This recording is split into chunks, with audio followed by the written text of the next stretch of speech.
now tuning into the king of game, Tariq Elite, on Tariq Elite Radio. What's up, family? We are back right here on the Tariq Elite Radio Show. I'm glad to have everybody tuning in. Now, we got a lot of folks calling. Let's see who we got on the phone, ladies and gentlemen, and see what's popping. Let me see who we got here. What's going on? Who's calling? What up, Tariq? What's up? Hendog. Hendog, where you calling from, player? Calling from Compton. There you go. What's on your mind, bro? Much respect, man. I'm a big fan of yours. Yo, so I'm in a long-distance relationship, right? Okay. I've been with her for about 2 years. She lived with me for about 1.5 years. And she moved to a different state, right? So it's been 4 months we've been having this long-distance relationship thing. And the plan is for me to move out there in about 6 months. So, I'm a little nervous about that because I'm making a big sacrifice for the relationship. So I'm thinking to myself, should I do it? Now, where does she live? Now, what city is she in? Where does she live? Texas. Texas, okay. Now, do you have any kind of money, stacked up, or any kind of money to be made out there? You got a career going out there? What are you going to do out there in Texas to get your paper up? Well, see, I'm in school right now. In about 6 months, I'll be able to transfer to a university. So my plan is to transfer out there, get a part-time job and go to school out there and get my education game up, She has a legit job out there right now, which is why she moved out there. Okay. So I'd be dependent upon her financially to a large degree. Oh, you feel I me? see. But at the same time, it's like, it's not just some random chick. It's a chick that, we've talked about marriage and whatnot, and it's serious. It's not just some random jump-off girl that I'm moving out of state for. You feel me? Now, how old are you and how old is she? I'm 26. She's about 31. Okay. 5-year difference. Okay. My thing is this, man. When you start getting dependent on these females, man, dudes be saying shit like, "Yeah, I'm just gonna be dependent on her temporarily until I get it together." And then what's going to happen, man? You might end up getting on her and getting real lazy with your shit, because dudes get real comfortable with that, and you don't want to break out of that. And then she's gonna get resentful, and then you're gonna end up being a dusty nigga. So you got to be very careful about that. Moving to another city to live with the chick, you got to be very, very careful. You got to really want to go to that spot. For example, you go down to Texas, and let's say the relationship goes to hell. I mean, y'all just, break up for whatever reason. Now your ass is stuck in Texas. Yeah. You understand that? So No, yeah, I feel you. But see, no, sorry, cut you off. Go ahead. But you want to, if you move to another place like that, man, you want to do it not just for the relationship, but you have to enjoy it yourself. You have to do it for yourself, and you got to be comfortable and content with yourself being there. Because being from Compton, and again, I lived in Compton, and moving to Texas, that's a culture shock. It's totally different. And out here, we used to shit popping off all the time. We're used to a lot of energy, and you go to other cities, man, and that shit gets real slow motion. You get bored very quickly. Yeah, I heard that. Yeah, and it messes with you psychologically. Trust me. So. You got to sit on she lived with me for about 1.5 years, and I supported her or whatever till her career jumped off, and then so tables have turned a little bit. So when I moved out there, I always wanted to move outside the state, outside of California, so it wouldn't be just for the relationship, because I always wanted that difference of pace. You feel me? Okay. But it would be primarily for the relationship, not solely, right, but primarily for the relationship. But does she have any kids? No, she has no kids. She ain't a hood rat. She ain't no, just feeding it broad. She like a real cool chick, down to earth, meet all this stuff. So I feel like, I know you said before that a lot of females, when you come dependent upon a female, they start to have a control or think they have control. Right. But I don't see her doing that. I don't see her being that kind of a person, because she's very, very low key, ain't all flashy, ain't all like that. You feel me? Okay, well, you know it better than we do. So if everything is cool with her, man, I would say, just go ahead and rock out with that. Go for that, and see what's popping and see how it works. And always have the option to bring your ass back to Compton if shit don't get, popping out there in Texas. You feel me? I mean, it ain't simping though, right, if I do it, because I ain't trying to be fall to that sim category. So if I go out there for the relationship primarily, is that considered simping, or am I still good? No, it's not simping. I mean, it depends on how well you know the woman and if she's cool and all that. If that's your lady and y'all got a real good understanding and you guys are cool and y'all really see a future, that's cool in the game. Yeah. You know what I'm saying? So I would say check it out, man, and again, use your option to bring your ass back home if things don't work out. You feel me? For sure, man. All right, much respect, Rick. Thank you, man. Thanks for the call, fam. Let's see who else we got on the phone. What's up? Who's calling? It's Mike from New York, Tariq. What's up, Mike from New York? Yeah. What's going on, Mike from New York? What's on your mind, fam? I'm trying to get with this female, right? And she's acting kind of flaky, but I'm pretty sure that the only reason she's doing that is because I flaked out on her a couple of times. Like, what should I do to get back in her good graces? Well, the thing is, man, the woman is a reflection of you, and if she sees that you're a flaky dude, you ain't about your word, you ain't about business, why should she be about her business? Why should she be a woman of her word? See, the thing is, it ain't about her, it's about you. You got to step your game up, and you got to be that leadership type of dude. You have to be the dude, and you got to be the person you want her to be. You understand what I'm saying? Yeah. That's the thing. A lot of cats want to take shortcuts in the game, and you want somebody to be this and that, and you want them to be the princess in shining armor, but you don't want to step your game up and be a reflection of that. You want them to be something you're not so they can compensate for what you are not. And the game don't work like that. So you got to be a stand-up dude in order for females to be stand-up with you. Understand that. You feel me? Yeah, definitely. All right, man. Thanks for the call, Mike. We're going to get a couple of more calls. I'm on fire tonight, family. What's going on? Who's calling? Hello with the prepaid phone. What's up? Who's calling? Oh. Okay. Sound like her ass just got socked in the ear by her baby dad because he heard a masculine voice on the phone. Domestic violence is wrong, nigga. Love does not come from a fist. It doesn't come from a fist. What's up? Who's calling? Hey, what's up, Tariq? It's Don from Mississippi. What's up, Don from Mississippi? How you doing, fam? I'm doing good, man. Nice to get in. Talk to you. Yes, indeed. What's on your mind? Hey, I was wondering how you get started into your business as a radio host. Oh, man, well, the first thing, man, have something to say and be original and be able to articulate yourself. And that's the main thing. And if you do that, the audience will find you. All you have to do is you have a thorough opinion, have a unique opinion, have a unique perspective, and people will find you. All right, man, thanks for the call, fam. I appreciate it. And also, I should have told him to get a better fucking phone if you're going to take calls, because that nigga phone was a beast. That nigga phone sounded like a prison phone. Again, the phone number is 818-850-5404. Ladies and gentlemen, I want to get into some real good, deep game today. Now, last week, I talked about side pieces, jump-offs, different categories of side women. And I want to tie a little bit of that into today's theme. Today's theme is a little more deep, though.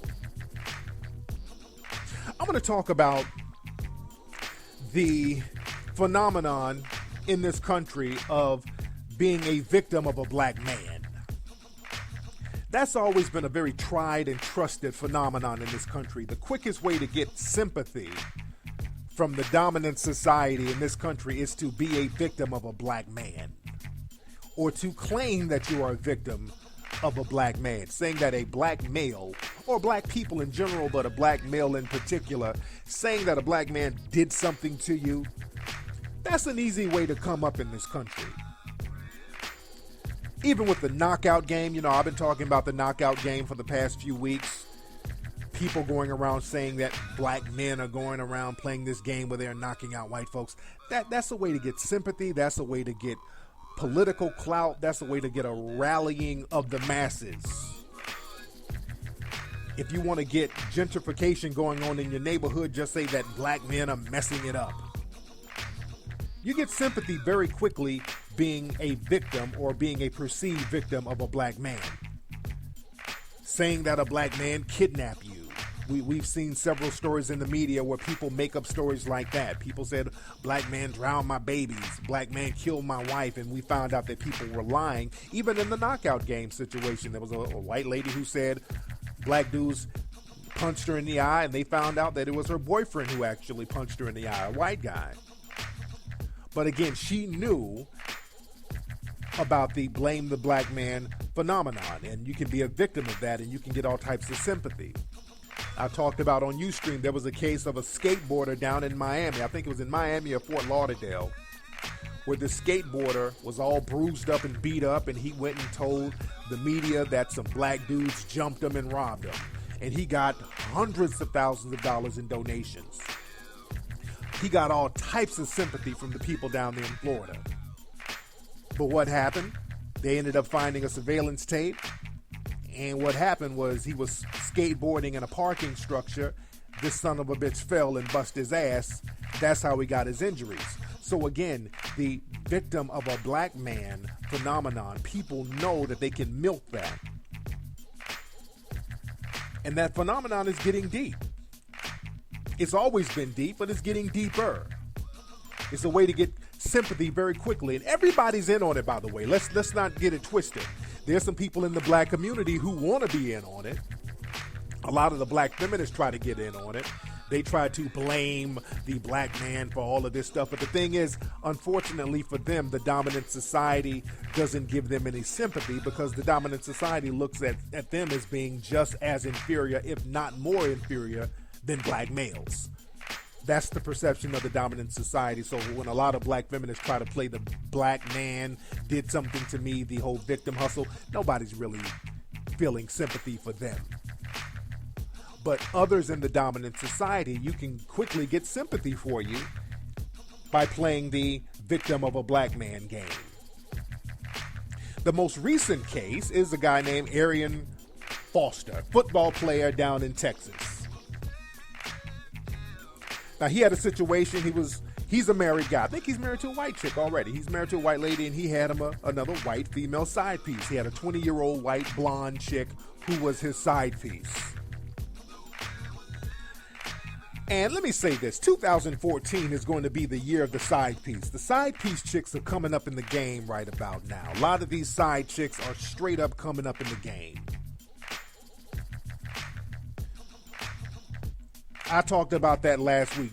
Dwayne Wade, he had a side piece who had a baby. Ludacris, his side piece had a baby. So, again, these side piece chicks are coming up. And again, a lot of you dudes got to step up to the 2014 game. A lot of you dudes are using that 2010, 2011 game. And it's not working right now. The game evolves. The game evolves every 5 years. Everything evolves, family. Rap music evolves. Like a rap music from 5 years ago. It's not the same as a rap song now. Clothes evolve. Slang evolve. Social networking evolves. Everything evolves, and technology evolves. So don't think that game and the way we have to interact with one another, don't think that doesn't evolve. And it evolves for the better or the worse. And a lot of things that were looked down upon back in the day are kind of praised today. Back in the day, if a woman was messing with a married dude, she kept it on the low. He kept it on the low, because for a woman to come out saying she was messing with a married dude, that's kind of shameful on her part. Like, hey, you know what you were doing. Like, are you a home wrecker? They had names for them. They called them home wreckers and all types of stuff. So there was a negative stigma for that.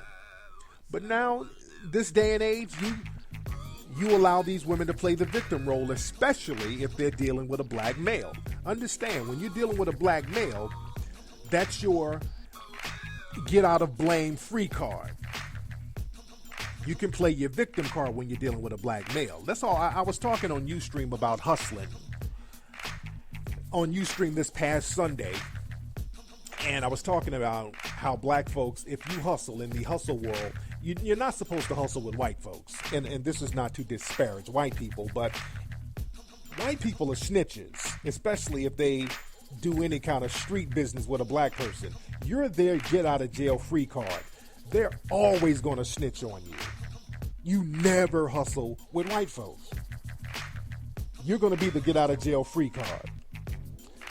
And if you do, you deal with them, you just got to be very weary of dealing with them on a street level. Because if you do dirt, they know that they can just say you made them do it. They pull the whole Patty Hearst thing. And I talked about Patty Hearst on my show before. There was this lady, this very wealthy white lady in the 1970s, part of the Hearst publishing empire. She started hanging out with these black nationalists, and they were robbing banks and getting food and taking food and money to the hood. When everybody got caught, her ass used the brainwash defense. She was like, hey, them niggas brainwashed me. I didn't know what I was doing. So she flipped. And people do that.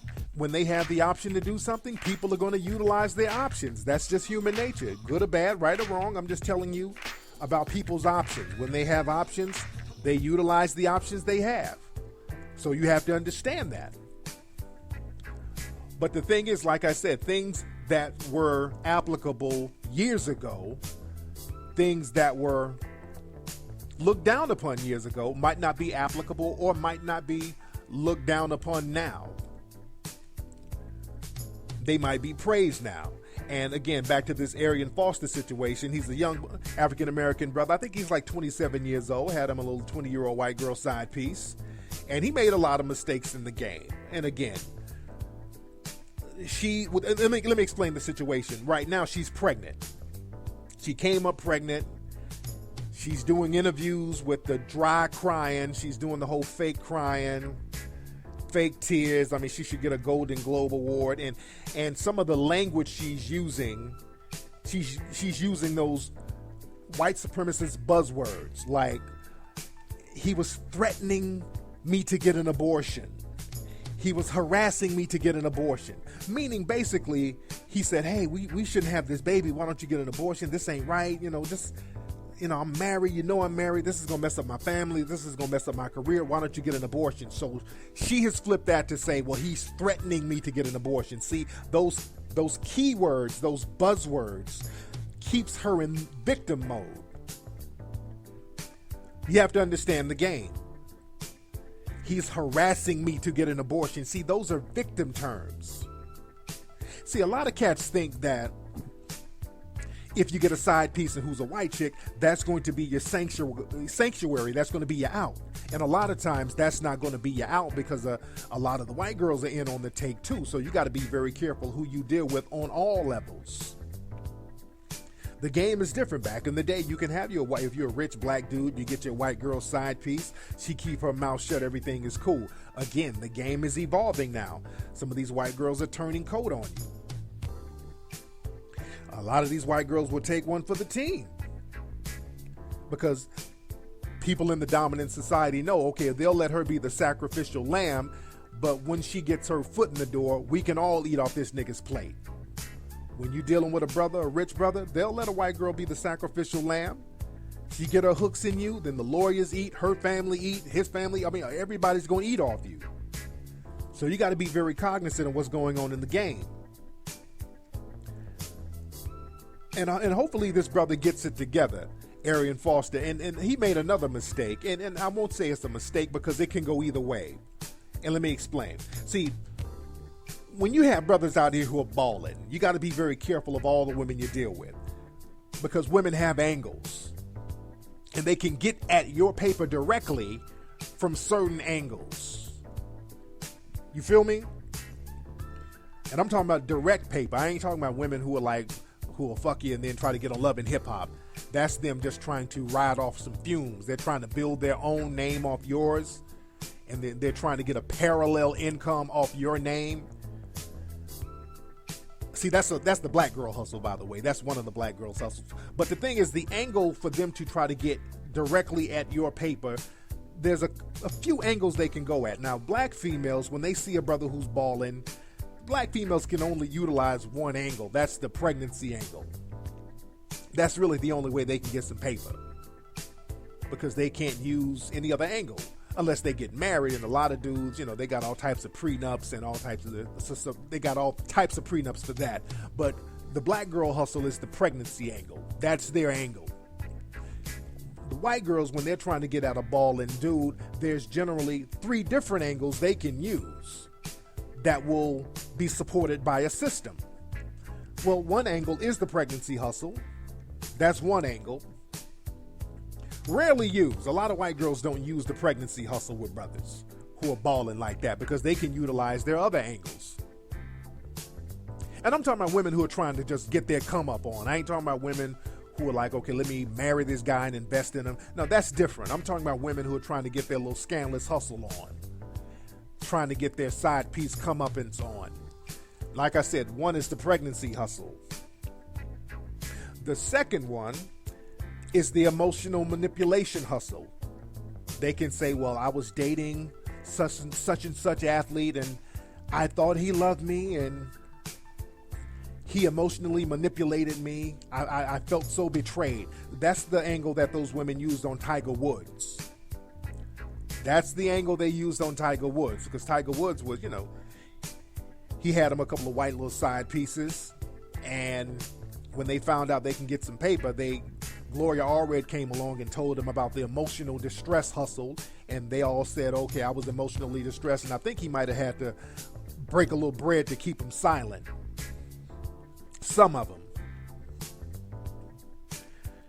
And the third angle they can use is always the rape angle. They can always use that rape angle. They can, Kobe Bryant, that happened with Kobe. That Kate Faber chick out there in Colorado, she used the rape hustle. It didn't work. And there was another athlete. What's his name? I mentioned him on the show. I can't think of his name. His name is on the tip of my tongue. Young guy, another white girl tried to use the rape angle on him.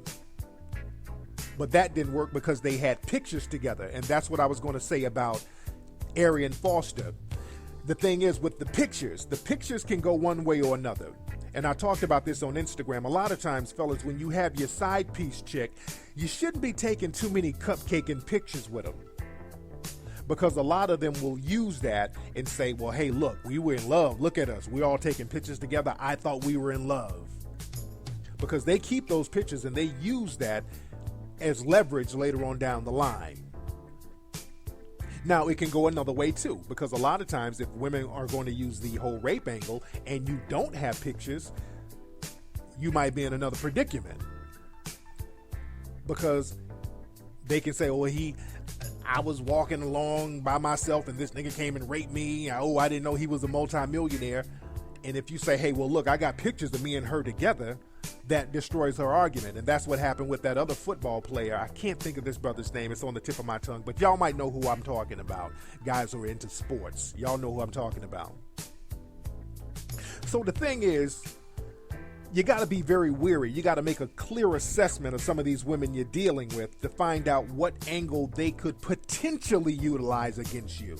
Always look at it from that perspective. Because we want to wish for the best. We want to hope for the best when we interact with people, even if we have a little side piece. But always think, what angle could she use just in case she decided to break bad? Think in those terms. Because a lot of guys don't think in those terms. You think that everything is going to be hunky-dory. You think everything is going to be smooth sailing. Your ego makes you think that everybody likes you. And sometimes people can turn on you and break bad. And you have to understand and know how to protect yourself just in case they decide to break bad. You understand that? But again, the black man did something to me, the victim of a black man hustle, that's the way to come up. That's how Kim Kardashian came up. That's exactly how Kim Kardashian came up with the whole sex tape. I was in love. Ray J was my boyfriend. I didn't know that he was going to put our sex tape out. I didn't know. It was that whole, I'm a victim of the sex tape. I didn't know. I thought this was an intimate moment between me and Ray J, which was bullshit, but that's the public perception and it worked for her. So again, it's a major come up to be the victim of a black man. That's why I said, man, on last week's show, sometimes, man, it's better to get you a front door hoe. Somebody who's coming in the door, letting you know she's a hoe. I'm a hoe, here's my price, let's get it popping. Sometimes it's easier for that. I've been saying that the game has evolved to a certain degree because the front door hoe can't really use the victim hustle. Because you hoeing, that's a lifestyle choice. You choose to be in that lifestyle. So if somebody breaks bread and hit it, you can't say, oh, I'm a victim. Nobody's going to buy that. So that eliminates the victim hustle. Now, women in the game do, on a side note, they do try to use the victim hustle when hoeing is popping off because they can just say, well, a black pimp made me a hoe. But when women become a certain age and they're out here renegade hoeing, doing it on their own, that victim hustle don't work no more. Because a lot of females are out here renegading, and if you ain't with the pimp no more, you can't say this pimp is making me do it, and if you ain't with him, you can't use that no more. So this game can go all types of different ways. You just have to understand all the angles, especially if you're a black man. You really have to understand all the angles that's out here. Let's get a couple more calls. What's going on? Who's calling? What else, Rick? I called earlier, man. I had a follow-up question I didn't get a chance to ask you. Go ahead, fam. I don't want to filibuster the whole radio show, but yeah, I want to know if you can give me some tips on some long-distance relationship issues or whatever. Not issues, but just the situation itself, because I feel like the distance has brought about some simple behaviors at times, as far as me texting or calling too much. You know, I was never like that when she was out here, but the distance has brought forth some of these like other things I've never really experienced before, as far as that's kind understandable. When you're away from somebody, even if I'm away from my lady a few days, we miss each other, so I can understand that. There's nothing wrong with that. You missing the person that you have an intimate relationship with. That's cool in the game. But what kind of simplest behavior do you think you've gotten into with her? Well, it was like, I talked to her, she was like, you calling and texting and talking about like the relationship way too much, as far as how she feels about the relationship. She said that? Well, like, 'cause I'm always asking her questions like, do you have doubts about me going out there, and how do you feel about me, and all this other stuff. 'Cause I'm making a big sacrifice by me going out there. So I'm asking all these questions about the relationship on her end, and she just got a new job. She's stressed out, working long hours, and she's like, I don't want to just, always talk about us when I talk to you. I want to talk to you and have a lighthearted conversation, and not have to always have a serious-ass conversation about the relationship every time, So how do you feel about her? I knew you gonna play that song on me, dude. I knew you gonna play that song. I was hoping you wasn't gonna catch it. It's a serious relationship, man. I'm not gonna go into some like simple ass fucking monologue about it, but I love her. I care about her, but I'm not like calling her up like, baby, I love you, I miss you so much, like that kind of situation. Exactly. It's more like, how do you feel as far as the relationship goes, and are you serious? Because I'm not gonna go out there if you ain't serious about our shit. You feel me? Exactly. You're going to be all right, man. Again, it's normal. Now, how long have y'all been dealing with each other, by the way? Been together for about 2 years or whatever. Okay. So, yeah, 2 years. When she was out here and lived with me, like, she was much more kind of needy than I was. It was like once she moved to Texas, all of a sudden that, like, fight or flight syndrome came in. Yeah. And, I started becoming a little bit clingy sometimes. Not all the time, but sometimes I would display clinginess. Okay. And the more I kind of clung, the more I kind of showed that neediness, the more distant she became. You feel me? I feel that. So I had to reverse what I wanted. Just get on out there, man, with your lady and get it popping, because it sounds like you might be a little nervous. Somebody else might be hitting it. That's what that sounds like, man. It might, if she ain't around, that's what it sounds like, dude. You hiding all that shit. You're like, what is she down there doing? And that's why you're calling. You're down there, you're calling to see if there's some niggas in the background, to see what's popping. I got no reason to think that, man, but she thinks that I'm having trust issues with her. She's like, babe, I ain't doing nothing, relax, and then going on. I'm just working and going home pretty much. Exactly. She even feel it. Yeah, of course. She even feels that. And that's it. Deep down, that's what it really is. You might not want to admit it to yourself, but deep down, you're like, look, I got to keep tabs on her. If I call her every day, I'm going to keep these niggas off her back, and that ain't going to work. A nigga will be... So you're saying chill out? A nigga be eating her ass with her on the phone with you. But I think you know her better than we do, so she should be a cool chick. Just chill out and get on down there, man, and just make the relationship happen. You feel me? All right, for sure, bro. Okay, thanks for the call, man. Peace. No problem. Yes, indeed. All right, let me get a couple of more calls. My man was on one. My man is in love. Endless love. What's up? Who's calling? Hey, this is Ray from St. Louis. Ray from St. Louis. What's on your mind, player? Hey, man, I just called in just to get some tips on really how to reinvent yourself, how to upgrade yourself. Well, to upgrade yourself and reinvent yourself, man, you got to get up and you got to do new stuff. You got to get new tools to reinvent, man. Just like if you want to build a new car up, you got to go get brand new parts, brand new engine, new wheels, new interior, and you got to build.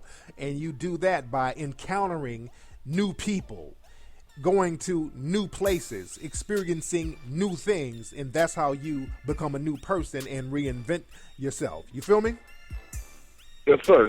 Thanks for the call, man. All right, y'all, let me get up out of here, family. That's been today's episode of the Tariq Elite Show. Don't forget to follow me on Twitter at Tariq Nasheed. Follow me on Instagram at Tariq Elite. Ladies and gentlemen, go to TariqElite.com. We got the leather jacket still. We got the T-shirts still. We got the sunglasses still. Get all that good stuff at TariqElite.com. I will holler at you Sunday on Ustream. Peace.